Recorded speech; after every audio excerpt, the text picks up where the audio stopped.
If you have my books, you'll know that I do an authentic one which uses yeast.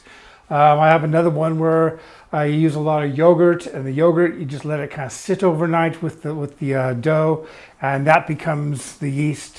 It helps it bubble and everything. Today I'm going to be making one that's a recipe which is more like what you'd find at a curry house. Now, I teach this one in my classes all the time, and in the classes we do it in the Tandoor. And I'm telling you right now, you'll get better results in a Tandoor. You can get inexpensive Tandoors now. You can even make them. It's not that difficult, but you will get better results in a Tandoor, appearance-wise. Just because you have the it's slapped on the side, and the bubbles are drawn out, and you get larger bubbles. Everything you can make fluffier naans in a Tandoor, which is why they use Tandoors in restaurants. But what this will get you is a very good. I use the same recipe in my classes as I'm using tonight, but you will still get very good quality naans that taste just like you get at the curry house, because it is a curry house recipe. And it may not have the bubbles and everything, but it will still taste fantastic. I'm using, like I say, this curry house style recipe, and the way it works is dry ingredients to wet ingredients are 50-50. So today I'm using 250 grams of flour. So I'm going to use 250 milliliters of liquid. In my book, I believe that recipe has 500 grams of flour, so you're using about 500 milliliters. Last night, I made a big batch of naan dough, and this is some of it just because I want to show you what it looks like the next day and everything. And last night, I used a kilo, so I used a kilo, and with the liquid, it became a liter of liquid, and we just mixed it all together. Now, what you have to understand here, and this is where people have been kind of wondering and questioning the recipe. When you do make this, it's going to look very wet. The dough will look more like a batter than it does a dough.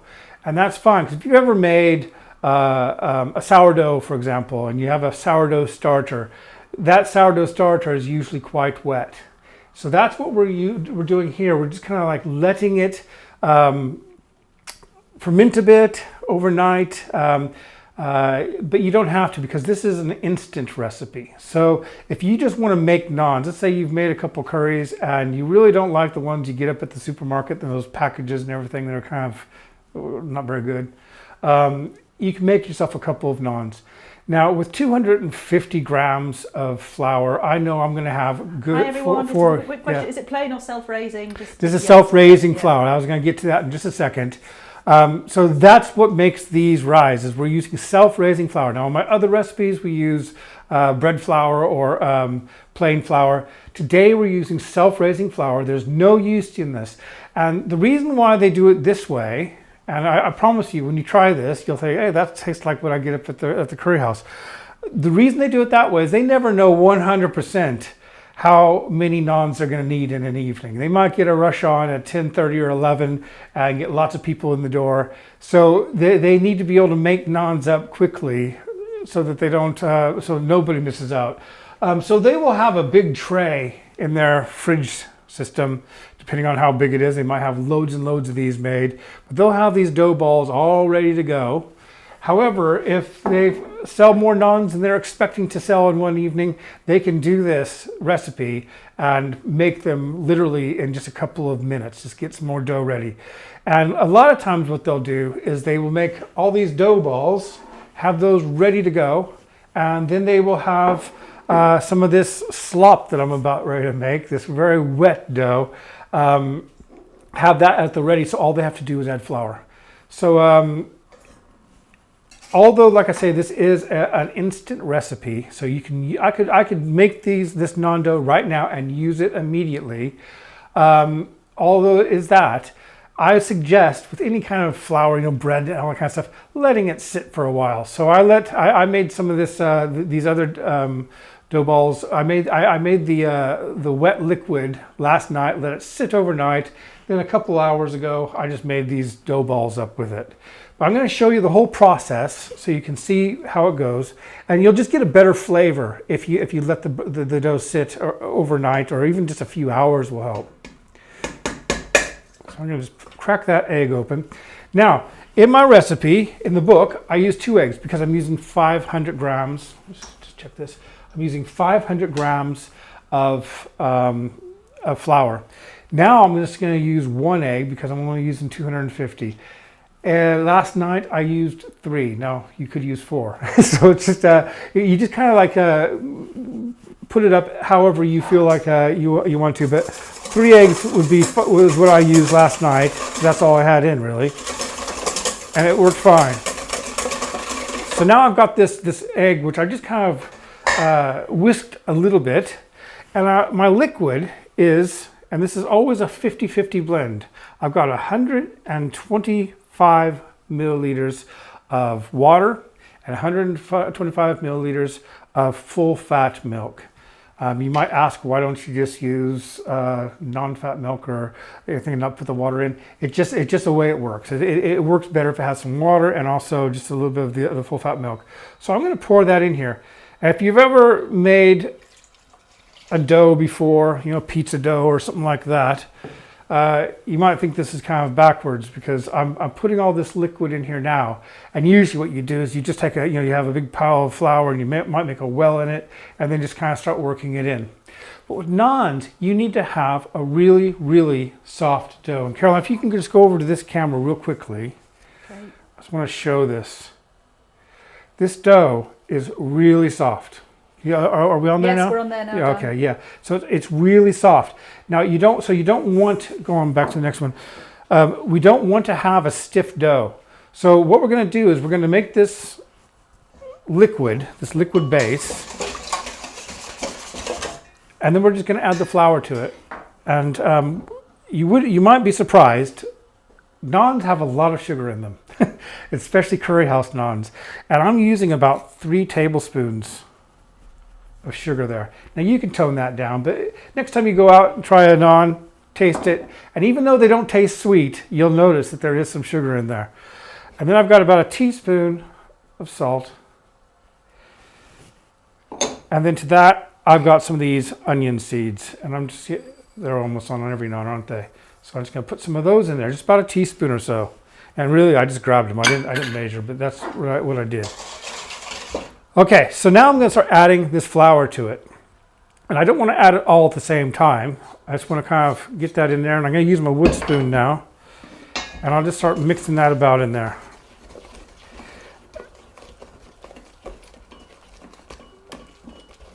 And then I'm going to add the rest of it now. And I'm going to show you with this other camera what this looks like. And this is probably what a lot of you have seen and go, oh my, how am I going to use that? But I want to get that really nice and smooth if I can. Okay, Caroline, if you put that if you look at the other, see that? That's how I would leave it overnight. I just cover it, and it grows a bit, and the flavors ferment, and it becomes more of a sourdough. You can leave this in the fridge for a couple of days as well. If you want it really sour, leave it out covered. But if you don't want it to be really, really sour, just put it in the fridge. Okay, so now what I'm going to do is I'm going to take some more flour. And there is no measurement for this. It's just because different flours, some are finer than others. There's no real measurement for it, but you're going to use your eyes here and also the way it feels. And I'm just going to start adding some flour now. Slowly. And did you sift the flour? I think you did sift the flour, didn't you? I sifted this flour. You don't always have to. And what I'm going to do is I'm going to do it just like they do at curry houses now. I'm going to take some of this dough out just so you can see it, right? And see what I've made here. There's no yeast in it, is there? There's no yeast. It's self-raising. There's no yeast in this recipe. No. So you could actually make all the dough right now, roll it all out, make your little dough balls, and cook them all at the same time. Or you could do it like, if you want to make a couple of naans, but you want your batter or your dough to continue kind of growing and fermenting, leave it the way it is. Just take out what you need. So I'm going to just spread a little bit of this on this board here. And I'm going to take a nice big, what it would be about a dough ball size, out of this. And obviously way too sticky. Okay, so what I'm going to do now is I'm going to take this, and you could do, like I say, you could do this with all of it if you wanted to. I'm just going to start adding flour now in small amounts. And what I want it to do is, and see that? All right, well, look at that. See that? It's sticking to my fingers. I don't want it to stick to my fingers. So what we're going to do is we're just going to kind of knead it a bit. And this is a no-knead dough. You do not need to knead this. However, you do want to make sure that it's not sticking to your hands and all. So that's still sticking to my hands. I'm just going to add a little bit more flour there. So you're not kneading it, you're just shaping it? Yeah, I'm just kind of shaping it a bit.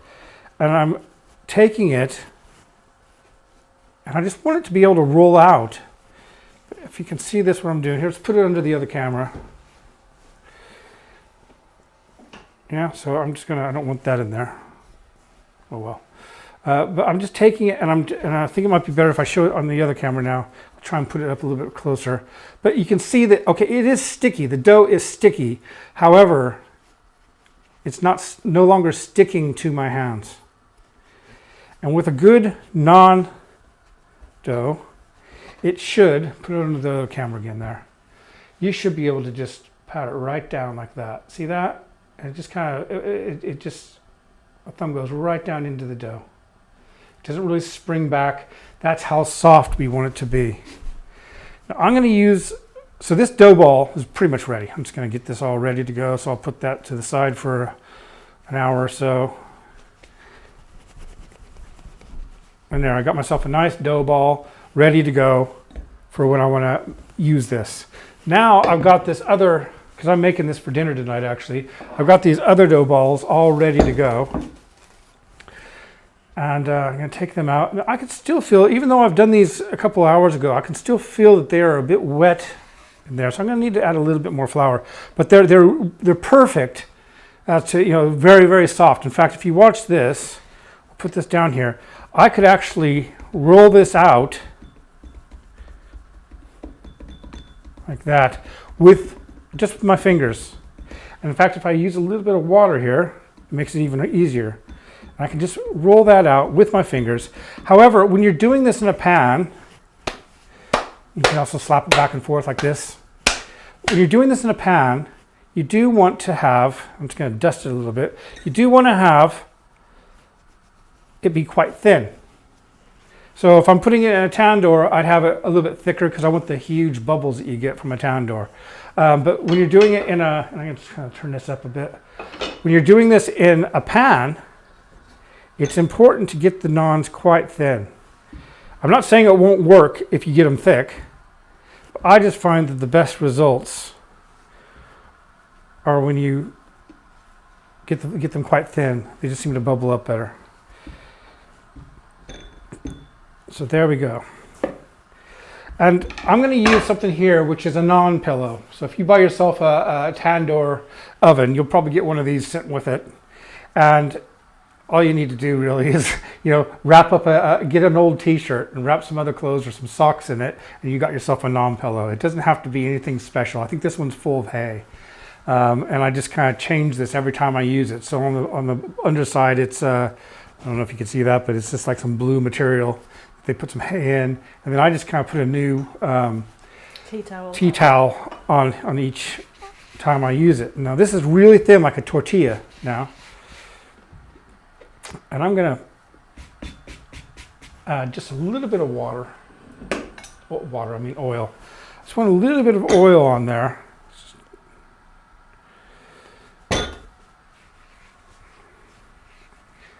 Tiny bit, not a lot. And then I'm going to flip that over, and it's going to go on my naan pillow here. So I'm going to take this. And when you do that, and the way people have seen it in my classes too, you can actually kind of stretch it a lot easier, and just make it in the size and shape you want it, just by forming it around that pillow there. Okay, now one thing I'm going to try tonight, and I haven't had much luck lately because my pan's old and it doesn't always work. Sometimes it does. It just depends on the day and what mood it's in. I'm going to try and do a technique which is cook the naan really quickly, flip it over so it's kind of against But the this flame. definitely doesn't always work, does it? If it doesn't though, and see, if you have an electric oven, you're not going to be able to do this anyway. You're just going to have to flip it over. I don't like using blow torches because it looks like a blowtorch hit it. So I'd rather just kind of flip it over. But I'm going to do it tonight, and with the hope that it works so I can show you.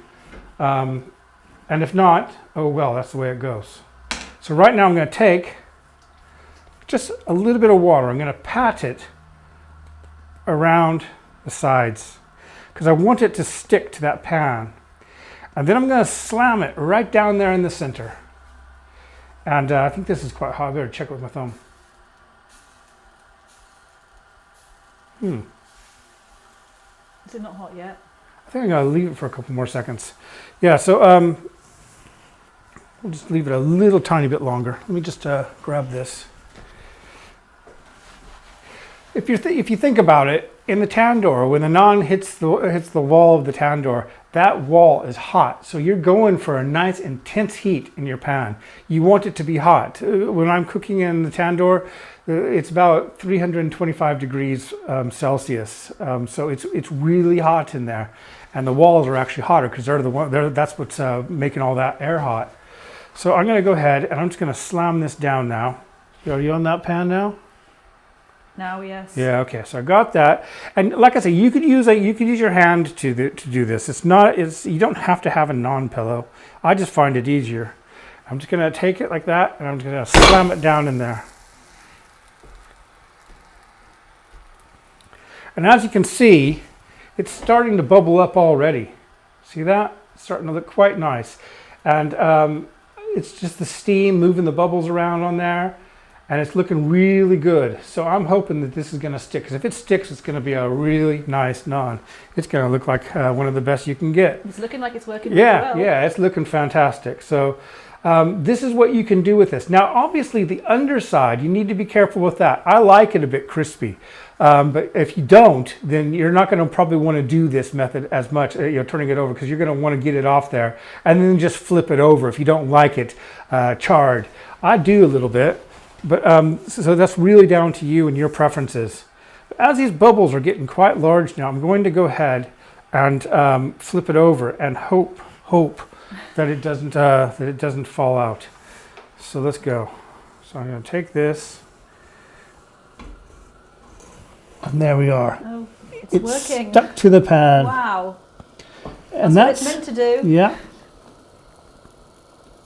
It's a heavy pan as well with one. Yeah, it's not light. It's cast iron. That's looking good. That's looking really nice. So I'm just giving it those black dots that you'd expect from a good naan. And then, I wish I'd brought my spatula down. Just start moving it around. And it will definitely come out just like that. And that is looking fantastic. It's just really just the way I like naans to be. And then, take that off the heat for now. Then you just add a little bit of this ghee. I did some chopped garlic and some ghee there. And you might think I'm using too much ghee, but you're wrong. I like ghee. There we are.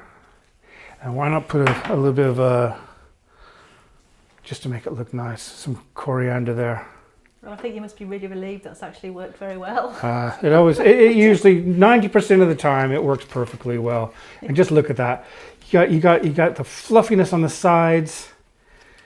Just really nice and fluffy and perfectly cooked through. That is a naan. It's done in a pan, so you can see this recipe works. It's absolutely, here, Caroline, you can have some of this if you like. Thank you. Now, I wanted to show you something else too tonight, because I thought since I've got my pan hot here and everything, I was going to show you I can get this scraped out. Sorry if this is bothering anyone. I just don't want to have all that in there. I'm going to go ahead and show you how to do. Are we on this camera now? The main camera again. Yeah, great. I'm going to show you how to do a keema naan. So how do you get that thin layer of meat inside of a naan? And I'm going to show you here. I've got some minced lamb. How is it, Caroline? I've just tasted it. You probably heard me bite into it. It's absolutely amazing. Good, good, good. Tastes as good as it looks. Well, we're going to have a nice dinner tonight then, aren't we? Hope the rest of us good, not just the first one. Oh, it'll be fine. Pan's working. Pan's actually working. That's great. So I'm not going to do anything special to this keema, this minced lamb, because I just want to do this to demonstrate what I'm doing. So I'm going to put some chopped chilies in there. Maybe a little bit of coriander, some salt. If I'd thought about it, I would put some garlic in there probably, but you know, we have garlic over there, so that's not a big deal. And I'm going to put just a tiny bit of tandoori masala in there. Just so you know, this isn't a special recipe. This isn't something I'm in my book or anything. I'm just going to squish that around in there, get all the flavors into the meat. And with keema naans, I'm going to go ahead and I'm going to add a little bit of oil to the pan. So I like to, keema takes a little bit longer to cook through, so I don't want to have it, I'm not going to be turning it over or anything like that. I'm going to, I will flip it over in the pan, but I'm going to cook it in the pan in just a tiny bit of oil. But right now I'm going to get just a little bit, like a golf ball size piece, maybe a little bit larger, golf ball size piece of minced lamb there. And then I'm going to take this dough ball and I'm just going to make a little, if you can show this again, Caroline, there. I'm going to take just make a little hole in there like that, okay? Yeah. And I'm going to put that right in the center. And then I'm going to encapsulate it just like that, okay? And then we're just going to just kind of start. I don't want to have any holes in it. I want to make sure that it's nice and tight. Do we have any questions tonight? Yeah, there are quite a few. I was going to wait till you. Yeah, let's go ahead and I'll start cooking this. Working. Yeah, but I'm going to flatten it out now a bit. And see, as I do that, it's a miracle, really. It's unbelievable it works. But as I do that, one of the wonders of the world. Yeah, just one of those wonders of the world, one of the 7 wonders or something. It's the 8th. Yeah. So I'm going to now take this over here again to the other camera, and I'm going to roll this out. Now, this time I don't need it to be as thin because I'm not going for the huge bubbles. What I want is to make sure that I got a naan that has a nice piece of keema going through it. And I find that because there's meat in there, that the bubbles, even when I put them in my tandoor, the bubbles tend to be a little bit. I'll ask you this question now. Yeah. What if you don't have a gas stove? All right, if you don't have a gas stove, if you've got an electric stove, and I don't mean induction, if you got an electric stove, you could do what I just did because they have some heat that comes off the burner there that actually heats the air. So you just kind of put it right down on top of your burner, and it should still brown the top. If you've got induction, it doesn't work that well. But it'll still cook you a really good naan because induction stoves are just fine. You'll just need to flip it over you'll lose some of the bubbles, but it'll still taste really good. So I've got my naan here.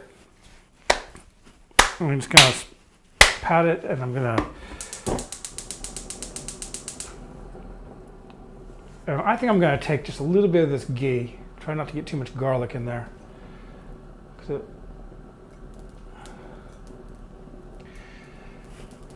And I'll just brush it in here a bit.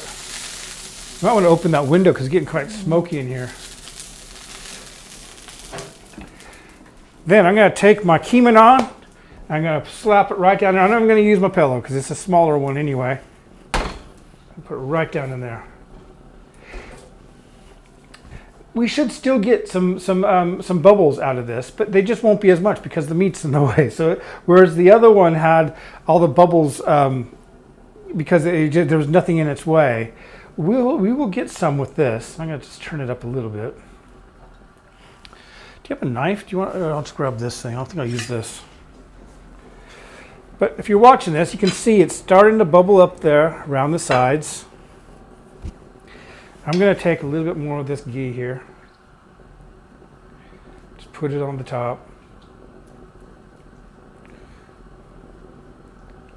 And it's bubbling up quite nicely. I'm not sure if you can see that right now, but it's especially around the edges there, which is where you want it to bubble up, because that's where it makes it really nice and fluffy on the outside. I've been using this rolling pin right here, which is used for naans and also chapatis, and as you can see, it's thinner on each I've had a side. few questions about where we get those from. You can get them at a lot of Asian shops. They'll sell them. And the board. Yeah, you get boards like this at most because it's about used 10 a lot. years and I can't remember where we got them. Yeah, I can't remember either, but we have a few of them. So yeah, they're really good because especially if you're making chapatis, because they're round. Yeah, they're round, and you can try. It helps you make a round chapati. And someone's asking, can you cook the mince first?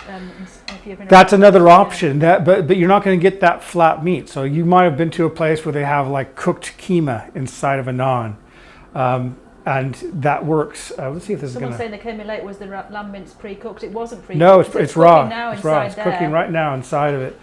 And I'm going to take this. I'm going to flip it over now. Look at that. Just really nice. And all I want to do is toast the other side a little bit.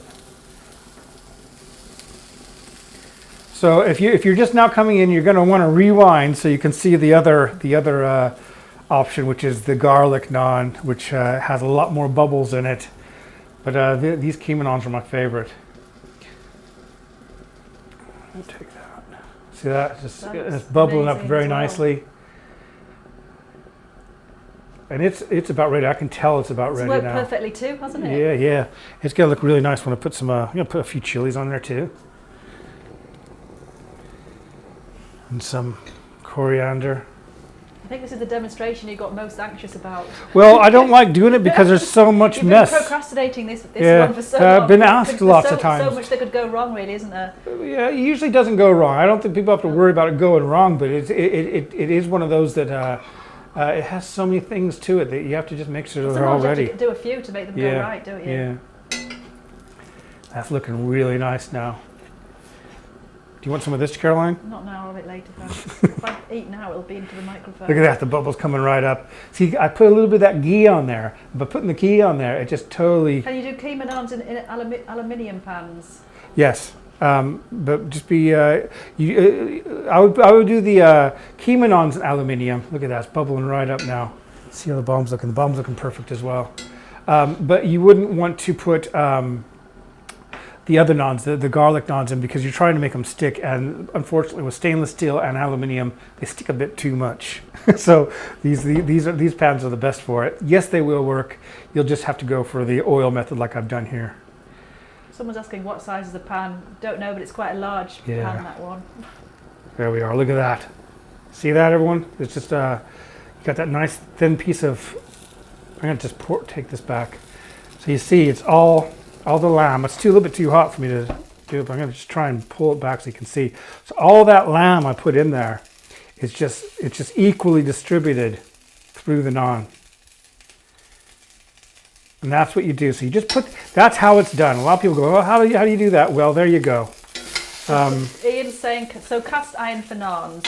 Cast iron for naans, I swear by it. I think it's the best. And God, look at that. Caroline, that's mine. Look at that, just like, when did you see that? So it's, it just all, so you just roll it inside the naan dough, and then you get this beautiful, it's just amazing, all of it. But, anyway, I hope you've enjoyed this. I'm here to take questions as well, because I know there might be some. Freezing. There's always a question about at what point would you freeze? Okay, I have frozen this batter, the really wet dough. I've frozen that in plastic containers, and that works really well because you just take it out and then you add the amount of flour that you need just by eyeing it up, just like I've just done, and feeling it and making sure it stays soft. Perfect. You could also take dough balls like this and freeze them. So it just depends on how much work you want to do ahead of time. If you want to have your dough balls ready, they freeze really well. Just make sure that you completely defrost them, and you can't go wrong with that. I don't recommend freezing cooked naans because they just are never the same. I'm just trying to get scrolled up to questions earlier, right before you did it. Yeah, well, there was one about where you get those plastic round rolling These? pins. Yeah. Well, this is quite standard. Look up on Yeah, online. these are quite standard, and you can get them. Just ask for a chapati roller. You'll find. Yeah, what rolling pin did you use? Yeah, you'll find that almost all the rolling pins for chapatis are just like that. So they have this big bit in the center, which helps make them thin in the center, and then it also makes sure that the outsides are quite, a little bit thicker than the center, which is what you want in a naan. So I think that's perfect. You've been a great help to everyone. Someone's saying he's always made it too thick, so we've got the right Yeah, you thickness just, there. you know what, you'll still get good results with it being thick, but you're just not going to get those bubbles. And it's just, I'll show you this again. It just, you get all those nice toasty bubbles on the outside, and it just looks the I part. think you've made it look easy. Margaret's saying she thought making naans would be complicated, so you must have made it look really easy. It's not complicated at all, You did make it look easy. especially with this recipe, because it's just, this is what they have to have easy recipes at curry houses, because they don't know when they're going to get a lot of people in the door and have to have some naans, and this is the easiest recipe I know. There's no going in waiting for the dough to rise, the yeast to bubble up and everything. It's just ready, self-raising flour, and it How do you tastes make the garlic incredible. butter? Now that is easy. That's really easy. Do you want to tell? You do that a lot, Chopped don't you? garlic and ghee. Yeah. It's just finely chopped garlic, and you just simmer it in some ghee, and you can't beat ghee and garlic, and that's all it is. Melt the ghee and add the chopped garlic and cook for a couple of minutes. Yeah, just cook it for a couple of minutes. Delicious. You can't go wrong with that. It's really, really nice.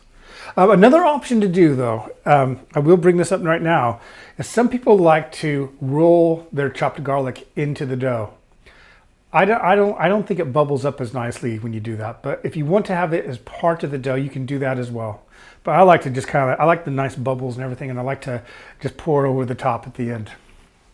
Yeah, so Phil's saying he's going to try this because he's always used plain flour and yeast. So yeah, I used to use plain flour and yeast. In fact, in my red book, that's what I use, because that's the way. So what book is this recipe in? This is in this one here. Yeah, this is a brand new one from my new book, and it's just a no-fail recipe. It's that easy.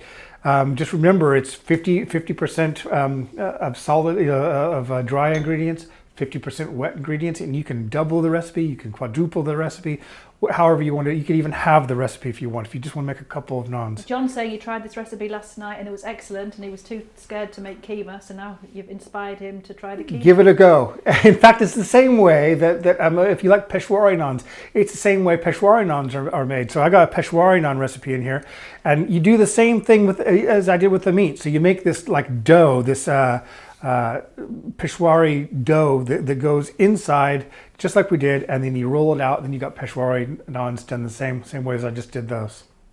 Okay, I think that's about it, and you've got through the naan making. Yeah. Well, I kept promising I would do it, and I was thinking, well, look at this mess. There's just so much stuff here, isn't there? So it's an easy recipe. It's not easy to film, to demonstrate, but it is a very easy recipe. It's never failed me, and if it fails you for any reason, you let me know, and I'll tell you what went wrong. And what are you making on Wednesday? I've had a lot of inquiry, people asking me to do karais, and I'm doing one that's in the new book, which is called chicken namkeen. And chicken namkeen is one that's cooked in a karai. It may not be called karai in the book, but it is a very popular Pakistani dish, actually, and it only has about 6 ingredients in it, but it's one of my favorite curries of all, and it's cooked. The chicken is cooked in fat, so it's cooked in chicken fat, and I'm going to put a link on how to make chicken fat, so you're ready for it. Obviously, you could use regular oil, but believe me, it makes all the difference, and you only need about 250 milliliters of this chicken fat. So I'll leave a link to that probably in the next day or so you can start making it. I'm using 2 chickens. I'm using the skin from 2 chickens, and then I'm cooking one of the chickens in that fat. And you'll see it on Wednesday, and I promise you it's so Carl's good. saying, can you do a new book for 2 people? But that's what you're doing the videos for. All the videos are for 2 people. Yeah, well, the thing is, I was thinking very seriously because I am going to be writing another book, and I'm thinking very seriously about giving 2-person recipes of some popular curries like chicken tikka masala and chicken jalfrezi, and adjusting it a bit so that it's not exactly just half the recipe. I want to make sure it's something a little bit different. But yes, I'm glad you asked that, because I do want to. I am very much considering in my next book having smaller portions, and yeah, it's really just it is really just halved. You get asked that a lot, don't you? Yeah. So, but it's easier if you have all the ingredients in front of you and they're all worked out. You don't have to do it for yourself. So, yes, I would say there's a very good chance I'll be doing that. Okay, I think that's finished until Wednesday. All right. Well, thank you very much, everyone, for watching. I hope you've enjoyed this, and I hope I've inspired you some to go out and make some naans. It's really, it's so nice to be able to make them. And you'll never go back to the shop and buy them again. No, people are saying that. Yeah, I think it's been a great demonstration. yeah. It's just it's loads of views today. I think so many people were waiting for that naan one that you've been putting off for months. Yeah. Now we have to go clean up the mess. But yeah, you can see how straightforward it is, and I hope that you'll enjoy making these at home too, and you'll avoid all those wrapped up the non-nonsense that you can get at the shops. Oh yeah. Yeah. But thank you very much for watching, and we'll see you Wednesday, I hope. Okay. Thanks.